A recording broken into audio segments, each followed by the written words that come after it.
For this panel, which is on the topic of succeeding in service-led business model, our moderator chairperson will be Yogendra Rajput, CEO Maple Cloud Technologies. Can we have a round of applause for sir? Followed by our panelist here with Darshan Singh, Head of Cloud Security and Innovation, Infosys. Can we welcome him as well with a round of applause, please? Thank you. Next, we have Dr. Biswajit Mohapatra, Head of Customer Solutions Management, India and South Asia at Amazon Web Services. Next, we will be having Dr. Jitendra Mohan, CISO, Tata Advanced Systems. Next, we would be having Rex Anthony Peter, Global Head, Pre-Sales, Zoho. And last but not the least, we would be having Mr. Shushopan Mukherjee, Co-Founder, CEO, Prime Info Service, LLP.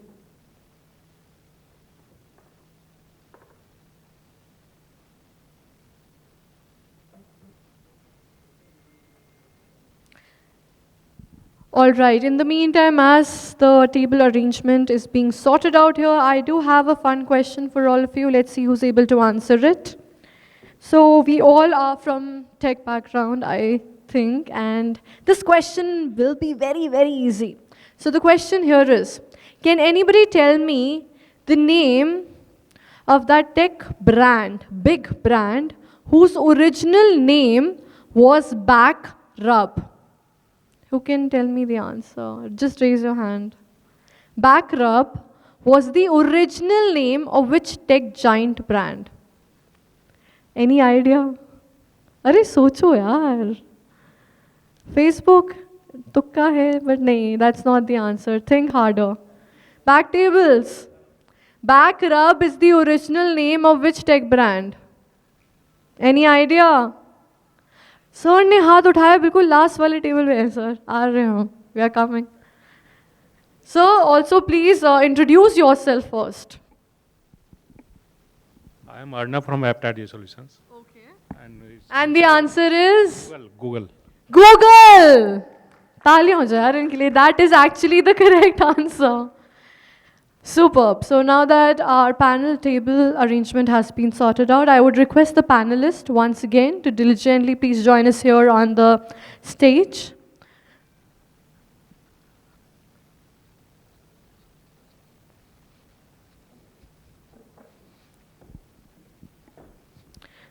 I would be repeating the names one more time, starting with our moderator here, Yogendra Rajput, CEO Maple Cloud Technologies, Darshan Singh, Head of Cloud Security and Innovation, Infosys, Dr. Biswajit Mohapatra, Head of Customer Solutions Management, India and South Asia at Amazon Web Services, Dr. Jitendra Mohan, CISO Tata Advanced Systems, Rex Anthony Peter, Global Head Pre-Sales, Shushopan Mukherjee, Co-Founder, CEO, Prime Info, Serve LLP.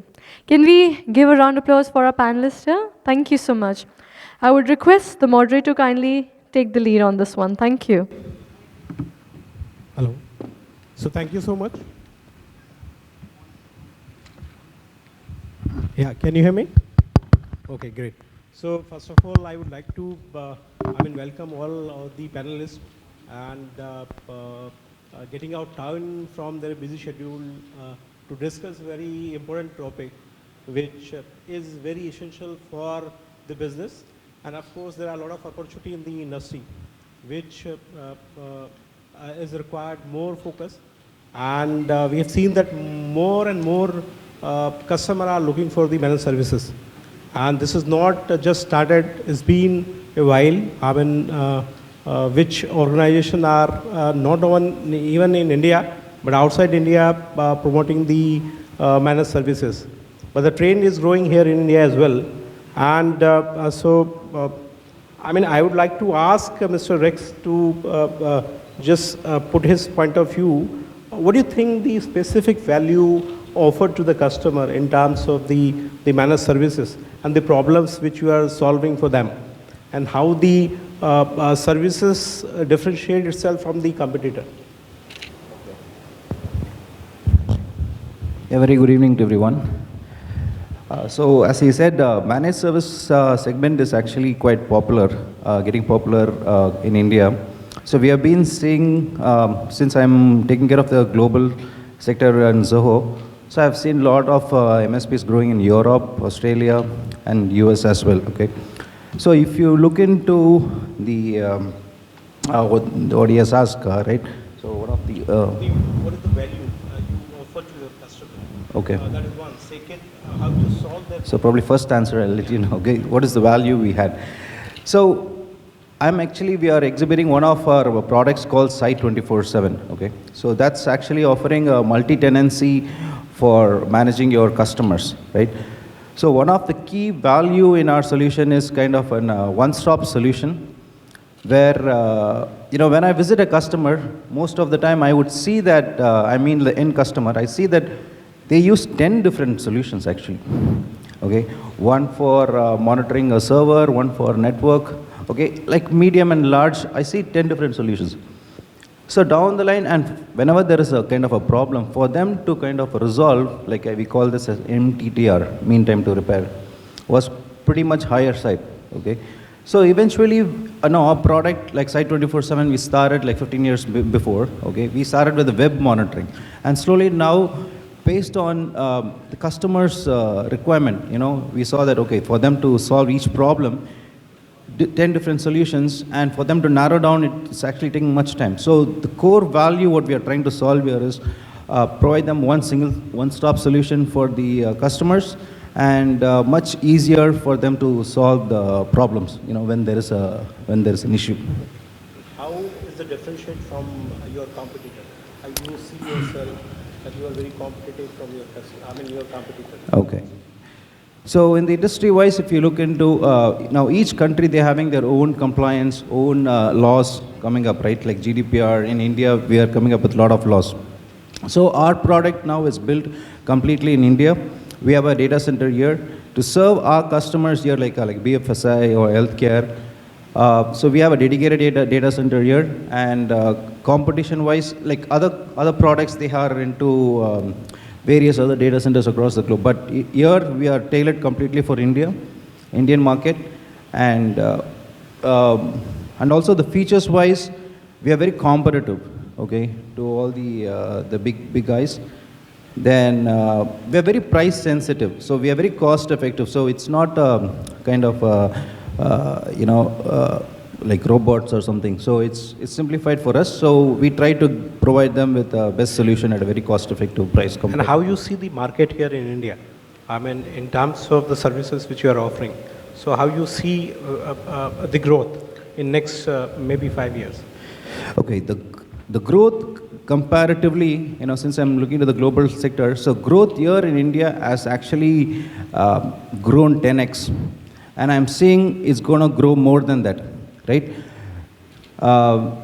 So definitely the growth here in India is very positive, and the potential is growing rapidly, okay?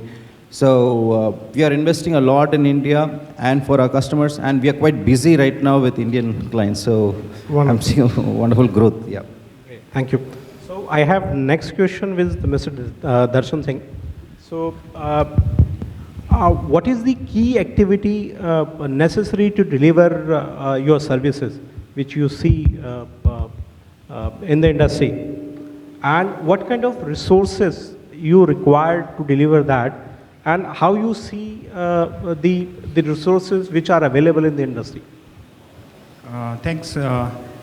So first of all, I just want to sort of give a brief about the MSP platform we are talking over here.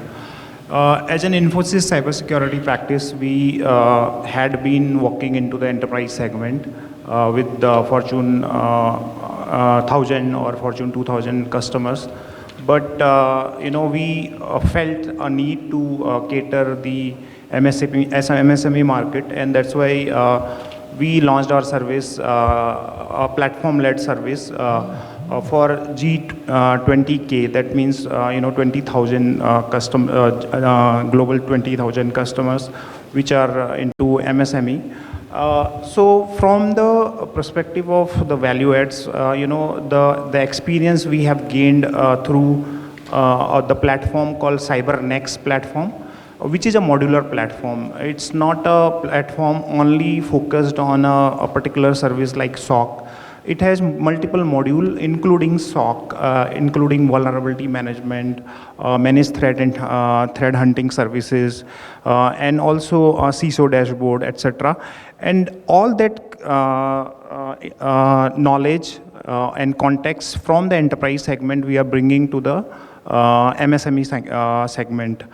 And because we understand as one of my fellow speakers said, the price sensitivity and all those parameters we certainly understand, and to cater, that's why this is a new platform we launched almost like a year back, and there is a great traction into it.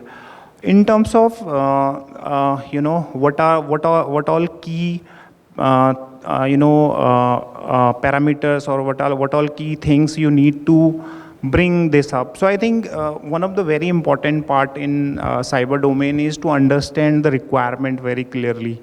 A lot of time, you write like, a customer and the managed service provider write a simple one-liner statement like, you will comply with a particular compliance, for example, PCI DSS, or a particular country specific compliance, which is a motherhood statement. So the first thing is having those crisp requirement where both the customer and the MSP actually agree on. Second is then we have this platform is a pre-engineered, pre-selected platform. That means the customer does not need to think of whether my technology is one of the best or leading technology, and whether the integration between different technologies, whether it is a SOC, SOAR, or UEBA, or vulnerability management, all these are integrating well and showing a single dashboard or a single pane of glass to the enterprises or to the CISO.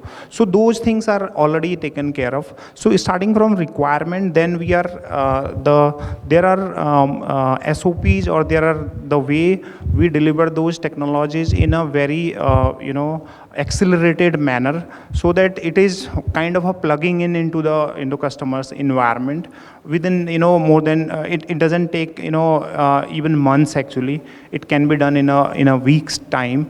And then also based on those requirements, we also try to understand whether the use case libraries which we have gained from those enterprise segment, almost like 800 use case libraries which are coming from our enterprise grade platform, CyberNext platform. So those are being curated for the MSME market, and then based on the industry of the customer, based on the kind of a geography and what kind of a work they are into, all those things are taken care of, and what kind of a technology footprint they have. They may have a different technology footprint for perimeter security, cloud security, or the infrastructure and application security. So all those things are taken care of, and then those use cases are kind of you just enable them, and make sure that you are actually delivering a value for the customer in a customized manner, with taken care of the cost as well, and then showing a single dashboard for different kind of use cases, whether it is the SOC services, which we call cloud cyber watch, the vulnerability management, cyber scan, threat intel, cyber hunting, and then cyber gauge. So there is a whole lot of modular component in it. How your organization is taking care of the data protection act?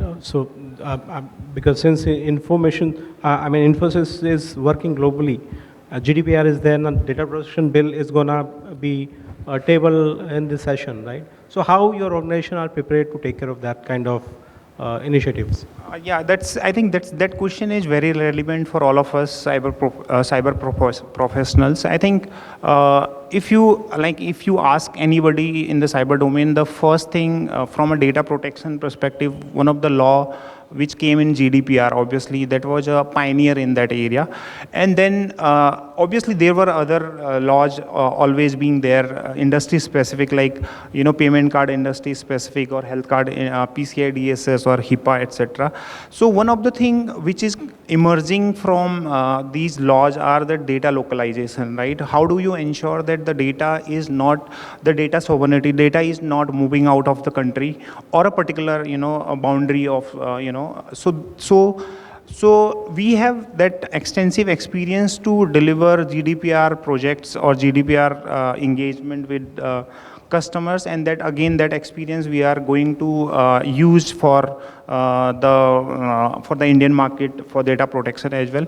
The other part is very important, is that what has happened is that there has been a clear differentiation between data privacy and data protection. But most of us always think that data protection is and data privacy are two, are a same domain. So privacy by design is an initiative which we are working with, where we are looking at that. Okay, even in for example, very small example I will give it, like when I am putting my timesheet on my system, so even that there is a notification coming that okay, you are trying to give the data, your geographical location, right? So whether I am in Gurgaon, whether I am in Bangalore or wherever, so this is a very simple thing, right? So from a privacy perspective, so those kind of a measure are already there in the system based on our such a more than 4-decade experience,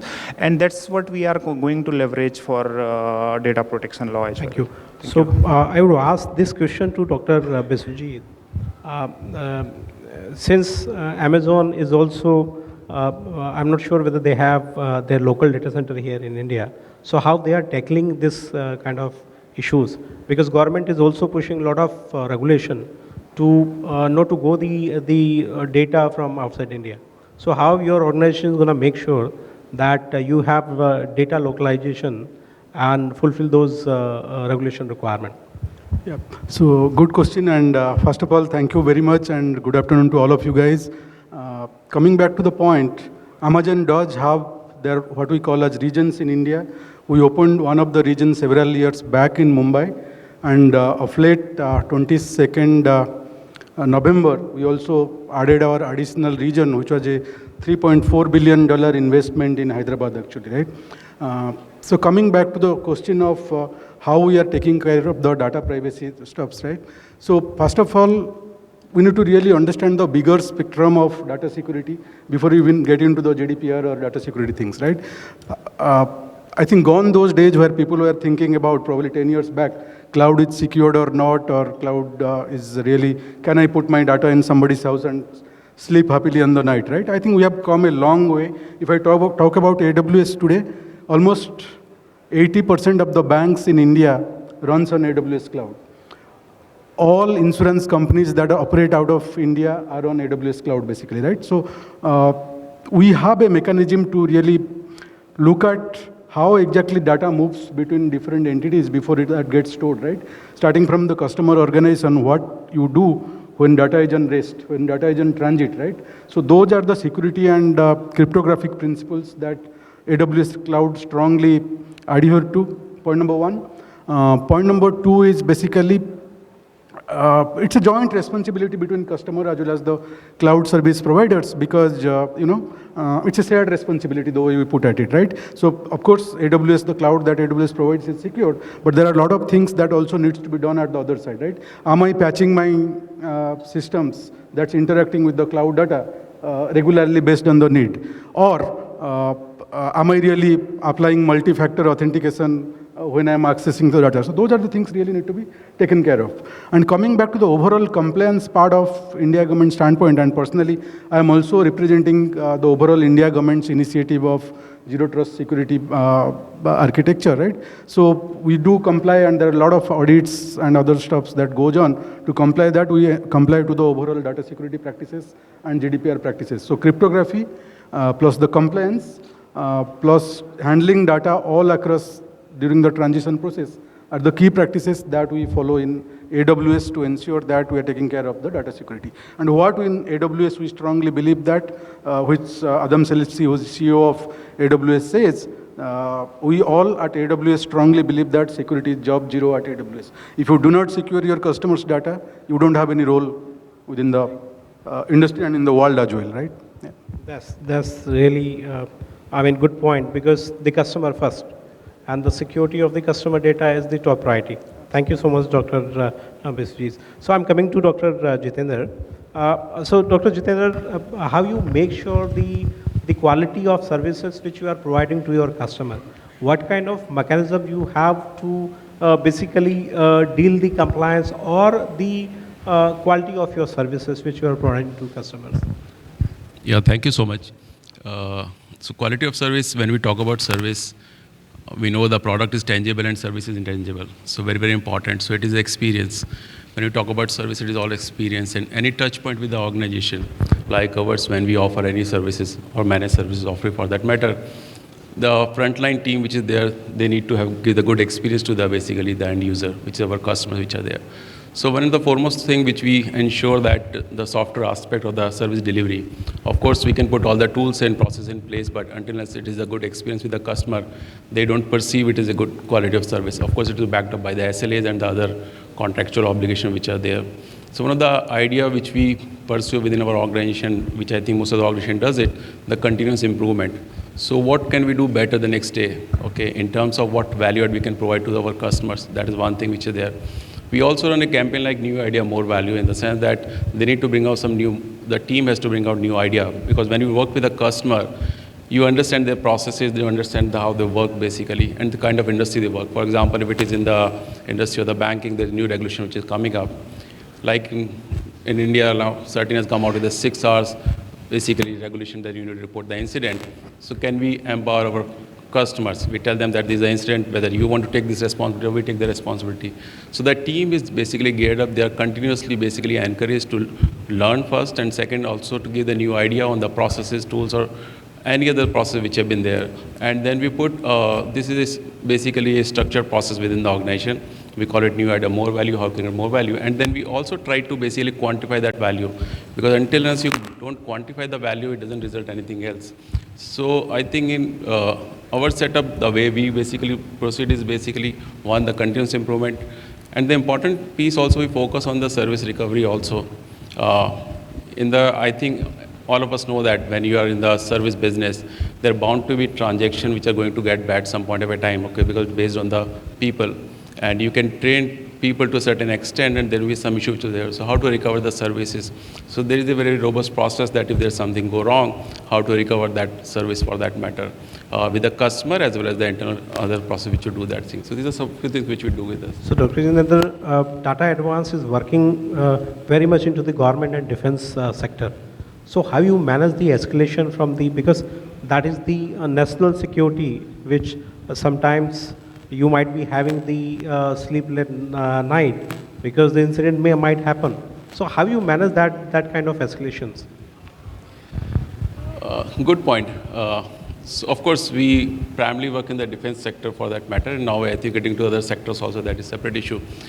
But it is not with us. I think it is all the CISOs which are in this room and the people who work in the cybersecurity. I think it goes for everyone. Of course, in our case, it is much more because of late we have seen a lot of focus on the critical infrastructure. There is a lot of attacks which we see in the critical infrastructure. Some are in the news also, some are there not in the news which is there. So one is response time. Of course, you need to bring in more automation in your processes which are there. Human, basically when response is there, they're bound to get some time, but you need to have a better automation this. And you continuously use the new tools and technology like AI, ML we talk about. I'll not do much on that. I think they're very, very abused them nowadays. But the thing is that how you can, if you look at some kind of a threat which are there already, and you can pick up early that threats which is there, that is 1 second. And proactively, how can you do basically threat hunting and all this stuff which have been there. And on top of that, we need to have a very, very robust incident management plan. That is one. But having a plan is something else. Does that organization where we are supporting, they are doing the cyber simulation exercise. That is very, very important. And do they regularly? That is one thing. So we try to ensure when we work, and when you work with the government defense, it becomes sometimes, I think, there are some challenges. I'm not saying there are much So challenges. being a CISO, the job is very difficult. Yes. Because I have been in this journey, and I know it's very difficult when it comes to the customer data and your own organization, because you need to maintain the balance. And it is always the scapegoat who CISO found himself in very difficult position. So do you want to share some of the incident or some of the learning during your career being a CISO, which took a lot of efforts to resolve that kind of issues? No, interesting point, I think. And off late, sometime back, there is a news. So my organization keep me reminding that sometime back there is a news for the Uber CISO. I'm sure everybody read that. That if there is a breach happen, you can go to jail. So I'm not scaring any CISOs, but I think that's what people keep on telling me, which is there. Having said that, I think when you are a CISO for the organization, a couple of things. Previous this, I was working with the IT company when I joined this company. Before that, we had a global operation. I can share some of the experience from there. You know, each country has got their own regulation for that matter. And when you're working with the Indian IT major, of course, I think he can relate to it. Normally, the data is centralized to one place or two places. You have, I think, BCP there, DCDR, which have been there, 2-3 places which have been there.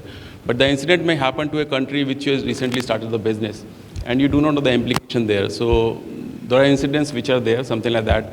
There are incidents where we have seen that a particular employee of ours was in some geography, and suddenly they moved to some countries which are not friendly country, like our neighboring country, which are there. And we capture that through our SOC, because the moment they log in, and there is suddenly, without information, the employee traveled from one place to another place. And of course, you can see the chaos which happened, that how can that, we are getting this kind of login, these are there, which have been there. Other, I think, as a CISO, what I've seen is, I think a lot of CISOs can relate to it. The more senior management is there, they're less aware about I think they are more careless about that. So that is a challenge, how to basically manage those people. Thank you so much. So, Shushobanji, I mean, since you have been in the industry for quite long, and you also part of certain organization, which, I mean, my organization is also certain, but we know the pressure which we got from the certain and from the customer. So since you are in Calcutta region, so how you see the market there? If you talk about the security or managed services, and what kind of challenges you see in that particular market and the opportunity? Right. Thank you, Yogendra, and all the panelists here. So thank you very much. So this is a very interesting question, because in the managed services journey is becoming day by day tougher, because customer expectations are rising and competitions are growing up. So pricing market is going down. So like you might be seeing the grocery market, they are giving you this thing, the 10 minutes they will deliver something into your home. So similarly, any of our managed services, our customer expectations are rising very high. They are expecting something premium, either lowest of the cost or maybe free. Like last month also as in 13, you might be wondering that we are discussing, the people are offering web application audit in 1,000 rupees kind of things also. So as you can understand, moment we are into this kind of price war, so you cannot definitely deliver the quality. So this is the space the managed services players like us or anyone in the industry, it is our time to set the expectation right with the customer, make them understand to the customer as well as our team also, so what exactly should be the values. It is not always about the prices. So that is the motion is going into the market is only about the price. Secondly, you can see there are different generations, the things are coming, the waves are coming, like now it is AI kind of a wave. Everything you talk about, people are talking about ChatGPT, everything they are talking about plugins. But interestingly, as Jaspita was also saying, like if moment you can tweak one particular prompt, the ChatGPT can also respond, which is not desirable. So fundamentally, in managed services space, as Jaspit says, trust is one of the key values.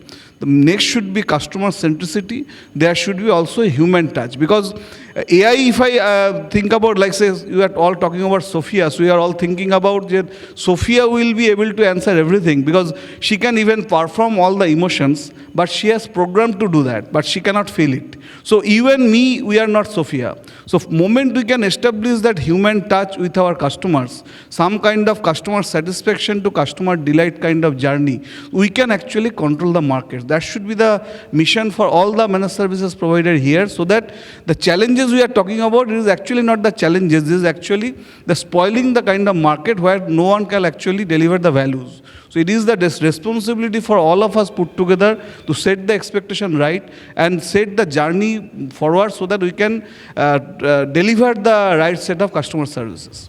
And how you see the market in East basically? East is like any other market. Like I am into cybersecurity space, so as you can see, he is talking about certain mandates about 6 hours breach notification, 180 days log retention. So in that perspective, incident response becomes a very key aspect. So that is very nascent, not only in eastern part of the country, even in anywhere in the country. Like we were doing an analysis, like there is a 397 energy utilities companies in the government space. Out of that, 16 of them only got ISO 27000 certified, and few of them gone for SIEM and SOAR kind of stuff. So in that context, in Eastern Territory also, not only Bengal, but also northeastern states, Odisha, Bihar, Chhattisgarh and all. So there is a open market, almost nothing is there if you talk about any segment, not only energy utilities, but also banking and financial services, or maybe ISPs, because there are a lot of mandates are in the market, not only about certain, but also RBI, SEBI, IRDA, there are a lot of different kind of mandates. In that context, there is a kind of a virgin market, there are a lot of demands, so maybe all of us are put together also not able to fulfill it. Right, thank you. So I would like to ask Resk one more question. When you see the complete South Asia market, I mean, which area you see that there are a lot of opportunity for the managed service provider, including the local companies in India, who can do a lot of business in South Asia market? See, right now we are seeing a big trend in the BFSI. Okay, so once people are getting more into the security management, they're getting into more secure. So, as we were discussing on the cloud front, right? So everybody moving to the cloud, security is becoming one of the primary key aspect. So we are seeing that pretty much in the BFSI, healthcare, and we see this across India. I don't want to kind of specify in this particular sector, but it's kind of evolving, starting from BFSI and it's going into healthcare and slowly moving to all other segments. Okay, great. So, Dr. Biswajit, in terms of the growth point of view, so how Amazon sees in India market in next 5 years, the business growth? If you can just put some point on that. Okay, great question, and my favorite question as well, right? So, yeah, growth in India, right? So, if you look at Amazon's business vision for India, so we want to empower businesses and builders in India to leapfrog India into the next stage of the digital transformation era.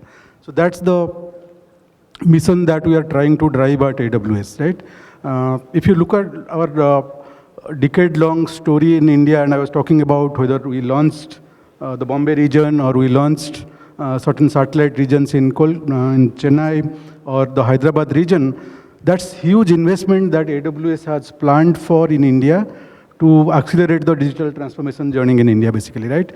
Today, in service terms, we are almost full-blown services in Mumbai, and of course, Hyderabad is gearing up, right? And we have built a huge partner ecosystem as well in India, and many of the partners are here also present today, and I met a couple of them.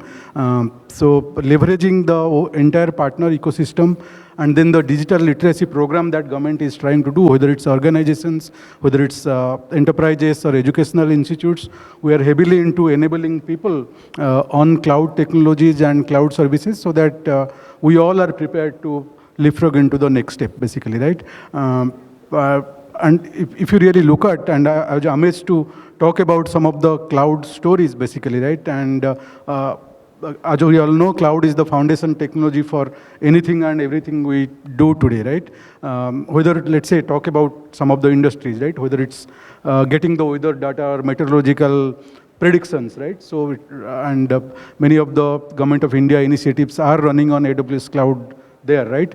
Co-win, for example, another example I could give it, and during COVID time, I'm sure it must have touched almost all of us to some extent, right? Again, runs on AWS cloud, or DigiLocker, I'm sure most of us probably use today, or at least the DigiYatra when we travel, again running on AWS cloud, right? So we want to kind of become the be-all and end-all integral part of anything digitally happening in India to transform India into the next steps at all levels, whether it's corporate enterprise segments or digital native business segments across corporate world, or it's very rural part of India where people are really looking at to leverage digital technologies to move to the next step, right? That's the AWS mission that we are trying to in India, and we are very committed to make those investments and make those changes happen to make the India growth story happen.